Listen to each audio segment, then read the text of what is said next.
حضور صلی اللہ علیہ وسلم اللہ کے نبی اور رسول ہیں۔ آپ کو اللہ نے معصوم پیدا فرمایا، نہ آپ کو شیطان بہکا سکتا تھا اور نہ ہی دنیا کی کسی چیز کا خوف۔ آپ صلی اللہ علیہ وسلم نے امت کی تعلیم کے لیے یہ دعائیں مانگ کر امت کو سکھایا کہ ان چیزوں سے پناہ مانگیں۔ نمبر 1 قرض سے، نمبر 2 برے دوست سے، نمبر 3 بے بسی سے، نمبر 4 جہنم کے عذاب سے، نمبر 5 قبر کے عذاب سے، نمبر 6 برے خاتمے سے، نمبر 7 بزدلی سے، نمبر 8 کنجوسی سے، نمبر 9 غم سے، نمبر 10 مالداری کے شر سے، نمبر 11 فقر کے شر سے، نمبر 12 زیادہ بڑھاپے سے، نمبر 13 جہنم کی آزمائش سے، نمبر 14 قبر کی آزمائش سے، نمبر 15 شیطان مردود سے، نمبر 16 محتاجی کی آزمائش سے، نمبر 17 دجال کے فتنے سے، نمبر 18 زندگی اور موت کے فتنے سے، نمبر 19 نعمت کے زائل ہونے سے،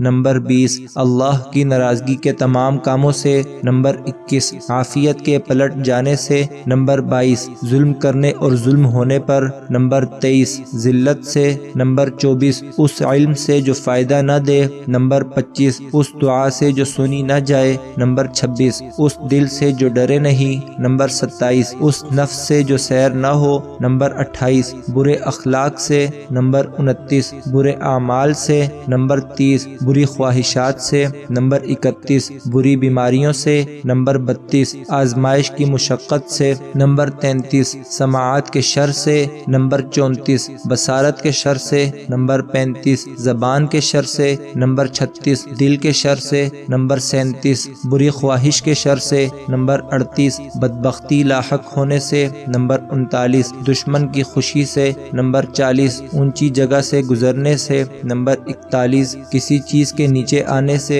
نمبر 42 جلنے سے، نمبر 43 ڈوبنے سے، نمبر 44 موت کے وقت شیطان کے بہکاوے سے، نمبر 45 برے دن سے، نمبر 46 بری رات سے، نمبر 47 برے لمحات سے، نمبر 48 دشمن کے غلبے سے، نمبر 49 ہر اس قول و عمل سے جو جہنم سے قریب کرے، نمبر 50 کفر سے، نمبر 51 نفاق سے، نمبر 52 شہرت سے، نمبر 53 ریاکاری سے۔ اے اللہ ہم ہر اس چیز سے تیری پناہ مانگتے ہیں جس سے تیرے پیارے حبیب صلی اللہ علیہ وسلم نے مانگی، اور ساتھ یہ دعا بھی مانگتے ہیں کہ اے اللہ ہمیں وہ سب عطا کرنا جو آپ سے آپ کے پیارے حبیب صلی اللہ علیہ وسلم نے مانگا ہے۔ آمین ثم آمین۔